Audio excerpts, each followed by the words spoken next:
name Autamu Fakose, representing Alliance Next Generation Family.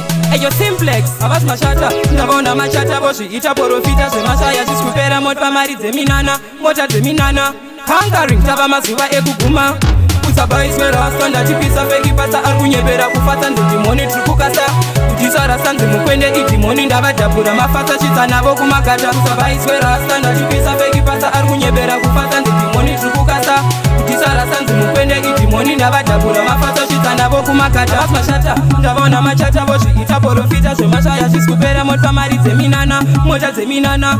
Conquering tava mazuva ekuguma ndikati dzoserai zvamwari kuna mwari zvakesari kuna kesari mbama mwara musi mekutsvaga mari midzi nemakona ndatapachina kugona porofita matinyanya ndatapachina kukona kutsabaiswe rasta ndatipisa feki pasa arkunyebera kufata ndidimoni trikukasa kutisa rasta nzimukwende idimoni ndavadhabhura mafasa chidza navo kumakata kutsabaiswe rasta ndatipisa feki pasa arkunyebera kufata ndidimoni trikukasa kutisa rasta nzimukwende idimoni ndavadhabhura mafasa chidza navo kumakata zira hondo mimigwagwa hama dzikapera kupa mukukruza nemajagwa kumageto tichisafa vakawanda nherera sina kana chekubata chekudya chekupfeka kana kuchikoro vari kushaya makanga muri kupipa mazimdol mongonyuka nekuti kwava neUS doll zviri pachena muri mahora mukuteya doll vamwe vanoshandisa misoro yemagora pasabaerarasta ndatipisa feki pasa arikunyepera kufata ndidimoni trikukasa kutisa rasta nzimukwende idimoni ndavadhabhura mafata chidza navo kumakata kutsabaiswe rasta ndatipisa feki pasa arikunyepera kufata ndidimoni trikukasa kutisa rasta nzimukwende idimoni ndavadhabhura mafata chidza navo kumakata. Avas mashata, ndavona machata vozviita porofita zvemashaya zviskupera mota mari dzeminana, mota dzeminana.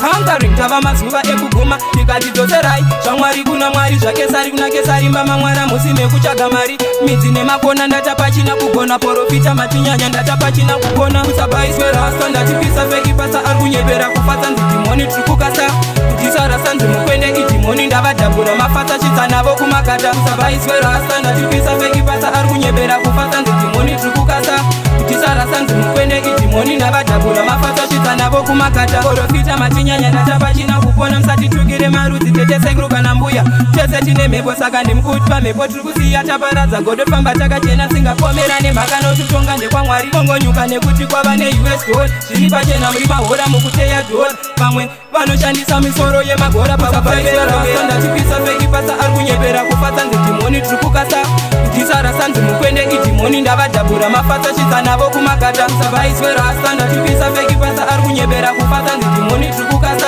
kutisa rasta nzimukwende idimoni ndavadhabhura mafata chidza navo kumakata. Handisi kutuka kana kushora kana kudzikisira, tiri kutsura chakaipa kuti tiwane denga ivaine rudo ndokugona kunamata. Tingabudirire sei sina rudo mukati memwoyo yedu? One love, one heart, righteousness semarasta.